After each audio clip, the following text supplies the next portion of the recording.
Alamin ang kapalaran mo. Sa araw na ito, pang-araw-araw na horoscope May 13, 2021.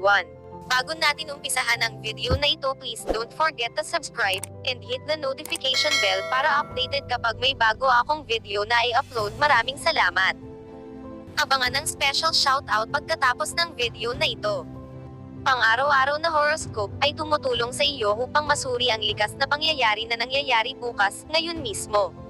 Ang isa sa mga pangunahing bentahe ay malaman mo ang mabuti at masamang resulta na darating sa iyong buhay bukas sa pamamagitan ng pagsusuri ng paggalaw ng mga konstelasyong pangplaneta. Ito, malalaman mo ang tungkol sa mga bagay na maiiwasan o isaalang-alang, napatunayan man o hindi ang iyong bukas na maging mabunga at progresibo at kung ano ang mga hadlang at hamon na dapat mong harapin sa tulong ng pang-araw-araw na horoscope. Ang prediction ng horoscope ay isang pangunahing mode ng sinaunang astrolohiya kung saan maaari nating malaman ang tungkol sa kasaysayan at hinaharap ng isang tao o lugar at hulaan ang tungkol dito. Kung saan sa isang panig, isinasiwalat ng daily horoscope ang mga hula tungkol sa buhay tungkol sa ating kasalukuyan. Ang bukas ng horoscope, sa kabilang dako, ay tinalakay ng detalyado ang tungkol sa darating na hinaharap ngayon. Ang mga hula ay ginawa para sa 12 zodiac sign na naruroon sa Vedic astrology, na ang mga sumusunod. Aries. Ang iyong mata para sa mga detalye ay mahusay ngayon, mahal na Aries. Ang isang Mercury-Saturn trine ay nag-aalok ng isang pakiramdam ng groundedness sa pamamagitan ng komunikasyon sa mga kamag-anak o kakilala, kaibigan, o kahit na ang iyong sarili, sa pamamagitan ng journal. Positive feedback ay maaaring fuel ang iyong pagganyak upang gawin ang iyong pinakamahusay at ang iyong kumpiyansa at sigasig. Habang papali pa ang araw, mas may katuturan ang pagpunta sa daloy, at malamang na masisiyahan ka sa proseso. Maaaring gusto mong kumilos sa isang malalim na pagnanais o isang panaginip, at maaari kang maging matagumpay sa pagkuha ng aksyon sa isang pribado o nasa likuran na bagay. Dahil ang iyong intuisyon at imahinasyon ay nasa mas malakas na focus, baka gusto mong iunod ang isang proyekto na isinasagawa na may magarbong yumabong o malikhaing mga ugnayan. Mayroon kang madaling pag-access sa iyong subconscious mind at iyong panloob na mundo. Lucky number for the day, 2. Lucky colors for the day, brown at gray. Taurus. Ang mga paglipat sa unang kalahati ng araw ay hinihikayat ang praktikal na pag-iisip, mahal na Taurus, o maaari kang magpasya na harapin ang isang bagay na hinayaan mong dumulas o ilagay sa isang stand, at kasiya siya. Ang mga pag-uusap ay maaaring maging nakabubuo, at maaari kang matuto ng isang trick o dalawa na makakatulong sa iyong isulong ang iyong mga layunin. Panatilihing bukas ang iyong isip ngunit nakatuon din sa mga detalye na lalong mahalaga ngayon. Ito ay mas madali kaysa sa dati upang maghanap ng mga pagkakataon, at makikinabang ka mula sa isang maliwanag, malinaw na pag-iisip. Sa paglaon ngayon, ang araw sa iyong pag-sign ay magtungo patungo sa pagkakasundo sa Neptune, binubuksan ang iyong puso at isipan sa mga bagong posibilidad. Hinihikayat ng aspetong ito ang pagtingin sa mga bagay at tao para sa kanilang kagandahan kaysa sa kanilang mga pagkukulang. Ang mga pangarap at mithiin ay ipinapalagay ang partikular na kahalagahan sa iyo, at ang pagtulong sa iba ay maaaring maging kapaki-pakinabang. Ang mas madali at kaakit-akit na mga katangian ng iyong kalikasan ay kapansin-pansin, na kumukuha ng iba sa iyo. Lucky number for the day, 8. Lucky colors for the day, orange at pink. Gemini. Mabilis kang makilala at tumuon sa mga prioridad, mahal na Gemini. Maaari itong maging isang mahusay na oras upang sundin ang isang panaginip, proyekto ng alagang hayop, o iba pang pagsisikap na malapit sa iyong puso. Ang buhay ay maaaring hindi lalo na makulay sa unang bahagi ng araw, ngunit ang pagiging maaasahan ay maaaring maging isang mahusay na ginhawa, at magandang ideya na kumuha ng ilang uri ng pagsisikap sa pag-aayos ngayon. Gayun din, ang iyong imahinasyon ay nakikibahagi sa pagsulong ng araw. Ang pagtulong sa iyo na pumunta sa daloy ay isang aspeto ng Sun-Neptune na naghihikayat sa pagpapahinga at pag-urong. Ang malikhaing panig ng iyong mga proyekto ay nagtataglay ng higit na apela kaysa sa dati, at partikular kang mahusay na makakita ng mahika sa iyong mga hangarin o magdala ng mahika sa iyong mga pakikipagsapalaran. Maaaring naghahanap ka ng pagkilos sa isang panaginip, pribadong bagay, o pakiramdam ng kawang-gawa, at maaari kang maging matagumpay sa paggawa ng mga makabuluhang pagbabago. Napansin ka ng mga tao para sa iyong kabaitan. Lucky number for the day, 5. Lucky colors for the day, red at white. Cancer. Ang mga enerhiya ngayon ay mabuti para sa pagpapatibay at pagsecure ng iyong buhay sa maliit na paraan, mahal na Cancer, at masarap sa pakiramdam na gawin ito. Naghahanap ka ng mga resulta kaysa sa mga ideya sa unang kalahati ng araw. Mas gusto mong i-channel ang iyong mga mental energies sa isang bagay na kapaki-pakinabang o malaki. Malamang na mayroong kang tumpak na pananaw tungkol sa isang isyu na nauugnay sa hindi natapos na negosyo. Ang trabaho sa likod ng mga eksena ay maaaring umunlad. Habang ang pansin sa mga detalye ay makakatulong sa iyo, ang mga paglilipat ay makakatulong sa iyo na mag-detach at mag-detox habang umuusad ang araw. Nag-play ang isang koneksyon sa Sun-Neptune, at pinasisigla ka nitong managinip at isipin ang mga magagandang posibilidad. Maghanap ng mga nagre-refresh na pagbabago ng tanawin o mga aktibidad na nagsusulong ng emosyonal na pag-refresh para sa pinakamahusay na mga resulta. Lucky number for the day, Siyam. Lucky colors for the day, green at white. Leo, isang Mercury-Saturn trine na nakaka-impluwensya sa unang kalahati ng araw lalo na nakakatulong sa angkle sa iyo, mahal na Leo. Maaari kang makinabang mula sa ilang organisadong pag-iisip. Maaari mong itali ang mga orihinal na ideya sa mga praktikal na paraan, o baka masisiyahan ka sa isang nagpapatibay, suportang alyansa o pag-uusap na nagtataguyod ng iyong kumpiyansa at optimismo. Tulad ng pag-unlad ng araw, pupunta ka sa ibang ruta, pagton sa malikhain, mapanlikha na enerhiya na nabuo ng isang impluwensyang Sun-Neptune. Maaari kang lumiwanag bilang isang pinuno, at magbubukas ang mga channel para sa pagpapahayag ng sarili habang tumataas ang iyong pananampalataya at nakikita mo ang higit pang mga posibilidad. Magandang ideya na isaalang-alang ang mas mapanlikha o espiritual na panig sa mga pangmatagalang layunin at proyekto sa karera o iyong landas sa karera. Ang iyong mga hundreds ay tila nasa marka, at maaari kang maging mahusay na nasa pansin ng malikhaing pansin. Ang iba ay maaaring ma-intriga ka at maakit sa iyo ng natural. Ang iyong intuisyon ay malakas para sa mga uso sa hinaharap na tumutulong sa iyong makagawa ng mahusay na mga pagpipilian. Gayun din, makikinabang ang pananaliksik at pag-unlad mula sa iyong madaling maunawaan na diskarte. Lucky number for the day, 5. Lucky colors for the day, violet at blue. Virgo, sa unang kalahati ng araw, ang isang aspeto ng Mercury-Saturn ay may kaugalian sa iyo, mahal na Virgo. Ang iyong responsableng panig ay nasa pansin, pangunahin sa pamamagitan ng iyong trabaho, serbisyo, o pamumuno. Ang isang pakiramdam ng misyon o layunin ay nagpapalakas ng iyong pagiging produktibo.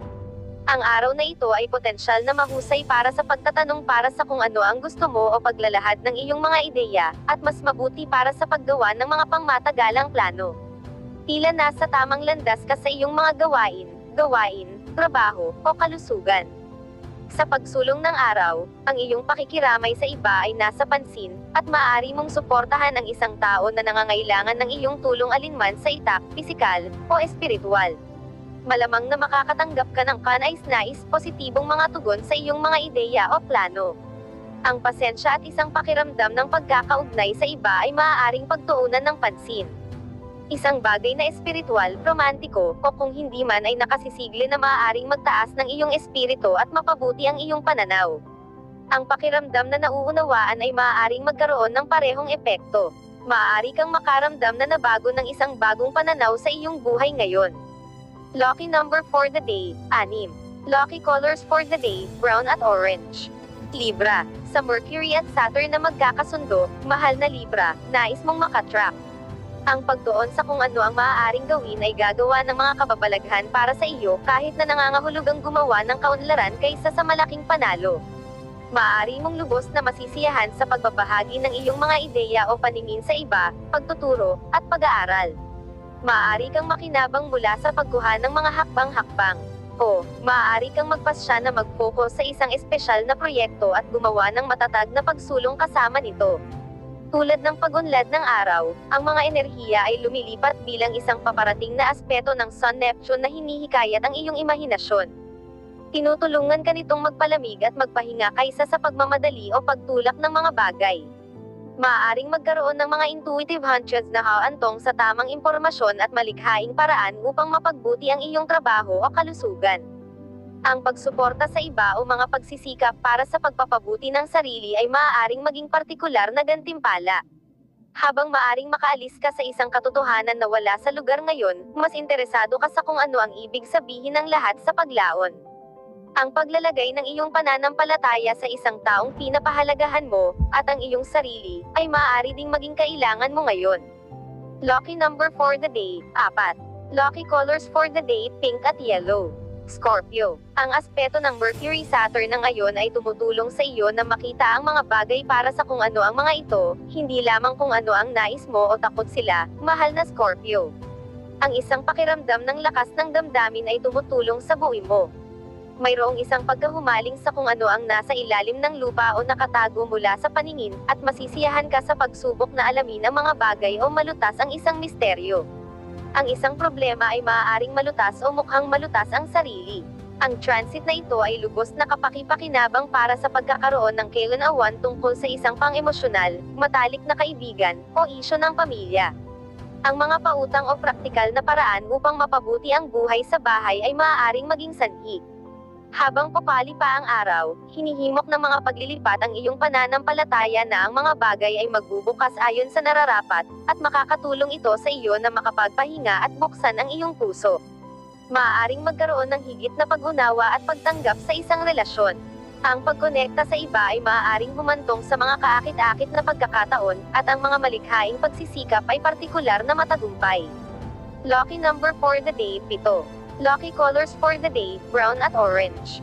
Sagittarius. Ang transit ng Mercury-Saturn ng odd ngayon ay tumutulong sa pag-ground ng iyong pag-iisip o komunikasyon, mahal na Sagittarius, partikular sa isang relasyon. Maaaring magkaroon ng isang nakabubuo na pag-uusap o sesyon sa isang tao na tumutulong sa iyo na ayusin ang iyong mga saloobin at makuha ka sa isang mas praktikal, makatotohanang pag-iisip. Ang isang tao ay maaaring maging isang mahusay na sounding board para sa iyong mga ideya. Ang pagtuon sa isang proyekto o pagsulat ng iyong mga saloobin ay maaaring magkaroon ng positibong epekto. Ang mga problema ay pinakamahusay na nalulutas ng lohikal, sunod-sunod, at sa isang organisadong paraan para sa pinakamahusay na mga resulta. Kung mas tun mo ang fluff at tone sa mga katotohanan, mas may halaga at kapakipakinabang na mga ideya at plano ang lilito. Gayunpaman, sa pagunlad ng araw, nagbabago ito. Maaari kang makinabang mula sa pagbibigay ng pahinga sa iyong utak. Sa pag-uusapan ng araw at Neptune, napakahusay na oras upang may assimilate, lumayo, at magproseso. Maaari kang magkaroon ng mga romantikong damdamin na nauugnay sa nakaraan. Ang mga madaling maunawaan na pananaw sa kalusugan o kamakailang mga proyekto sa trabaho ay maaaring maging kapakipakinabang at tama sa marka. Ang iyong pagganyak na gumawa ng isang bagay na makabuluhan ay napakalakas. Lucky number for the day, 3. Lucky colors for the day, black at green. Capricorn. Ang iyong interes ay nagpapalakas ng pansin sa detalye, trabaho, kalusugan, at paglutas ng problema ngayon, mahal na Capricorn. Ang mga maliliit na trabaho at tungkulin ay mas malakas ang focus. Hindi ka gaanong nag-isip tungkol sa mas malaking larawan o gumawa ng pangmatagalang pagpaplano habang zero ka sa iyong pang-araw-araw na gawain at gawain sa unang kalahati ng araw. Ang mga lohikal na sagot sa mga katanungan ay nasiyahan. Kahit na nasa isip mo lamang o ang isang bagay ay nasa yugto ng pagpaplano, mahahanap mo na ang pag-aayos ng iyong pag-iisip ay nakapapawi ngayon. Gayunpaman, sa pagunlad ng araw, mas gugustuhin mong bumalik at bigyan ng pahinga ang iyong utak. Ang isang Sun-Neptune transit ay malapit na, at makakatulong ito na makapagpahinga sa iyo, pinupuno ka ng higit na pananampalataya at pasensya. Maaari itong maging isang oras ng inspirasyon ng malikhain o emosyonal. Maaari kang maging mas kumpiyansa tungkol sa pagpapahayag ng iyong mapanlikha na panig. Lucky number for the day, 8. Lucky colors for the day, violet at blue. Aquarius. Ngayon ay mahusay para sa pagsisid sa isang proyekto na nangangailangan ng pansin sa detalye, mahal na Aquarius. May posibilidad kang maging sa tamang landas. Kahit na ang mga pag-uusap ay hindi lalong makulay sa unang kalahati ng araw, maaari silang maging kapakipakinabang at nakapagturo. Ang pagpapanatili ng mga bagay na simple at pamamaraan ay pinakamahusay na gumagana para sa ngayon. Ang paglalapat ng iyong sarili sa mga nakabubuo na aktibidad o libangan ay makakatulong sa iyo na maayos ang iyong mga prioridad. Ang mga enerhiya sa araw ay lumilipat ng malaki sa paglaon ngayon habang papunta kami sa isang transit na Sun-Neptune na sumusuporta sa iyong pananampalataya at paningin, ginagawang natural na magpahinga at sumabay sa agos. Maaari kang lumipat sa mga aktibidad na gumawa ng mga gantimpala sa espiritu. Ang mga enerhiya ay mabuti para sa pagtap sa iyong intuisyon at magkaroon ng mga solusyon na makikinabang sa iyong pananalapi, pamilya, buhay sa bahay, at pakiramdam ng seguridad o kaligtasan. Lucky number for the day, 5. Lucky colors for the day, orange at blue. Pisces. Nasa ngayon ng Mercury-Saturn transit na nagbibigay ng pansin sa bait at pagnanais para sa isang plano o diskarte, mahal na Pisces. Ito ay isang magandang panahon upang ayusin ang bahay o gumawa ng isang bagay na produktibo sa likod ng mga eksena. Ang pagtuon sa kung ano ang maaari mong gawin upang mapagbuti ang iyong personal na buhay ay maaaring maging nakapapawi at nagbibigay kapangyarihan. Maaaring magkaroon ng positibong pagpapakita ng suporta sa pamamagitan ng mabuting payo o pagiging maaasahan. Napakagandang oras upang ilagay ang mga pagtatapos sa isang espesyal na proyekto o para sa paggawa ng pag-edit. Mas maganda ang pakiramdam mo kung natutugunan mo ang iyong mga responsibilidad. Maaari mo ring maramdaman lalo na nasangkapan sa damdamin upang harapin ang mga isyu na karaniwang gusto mong iwasan o ipagpaliban. Makikinabang ang mga domestic na bagay mula sa isang praktikal na diskarte. Gayunpaman, sa pagunlad ng araw, nahahanap mo ang iyong sarili na handa ng umatras at masiyahin sa pahinga mula sa sobrang pag-iisip. Papunta kami patungo sa isang aspeto ng Sun-Neptune na maglalagay sa iyo mismo sa iyong elemento. Nakikipag-ugnay ka sa imahinasyon at natatanging likas. Ang mga emosyonal at espiritual na aspeto ng iyong buhay ay may partikular na kahalagahan sa iyo, at napansin o pinahahalagahan ng iba ang iyong mga pinoong katangian. Ikaw ay walang kahirap-hirap na ipinapakita ang iyong pinoong mga katangian, kakayahan, at personal na lakas. Ang mga tao ay may posibilidad na lubos na nagsasalita tungkol sa iyo, at mayroong isang pangkalahatang kadalian at natural na daloy sa mga sitwasyong panlipunan. Lucky number for the day, 1. Lucky colors for the day, black at yellow. Special shout out to the following. Special shout out kay Ma'am Jocelyn Tanido. Thank you for watching, Ma'am. Special shout out kay Ma'am Neris Pila. Thank you for watching, Ma'am. Special shout out kay Ma'am Stella Emma Nicolas, watching from Kuwait. Thank you for watching, Ma'am. Special shout out kay Ma'am Ana Menosa. Thank you for watching, Ma'am. Special shout out kay Ma'am Julia Sujiyama. Thank you for watching, Ma'am. Special shout out kay Ma'am Fong Munoz. Thank you for watching, Ma'am. Special shout out kay Ma'am Candida Mered. Thank you for watching, Ma'am. Special shout out kay Ma'am Jean Ellen Flores. Thank you for watching, Ma'am. Special shout out kay Ma'am Luz Biminda Alicante. Thank you for watching, Ma'am. Special shout out kay Ma'am Nympha Longias. Thank you for watching, Ma'am. Special shout out kay Ma'am Norma Lizaran. Thank you for watching, Ma'am.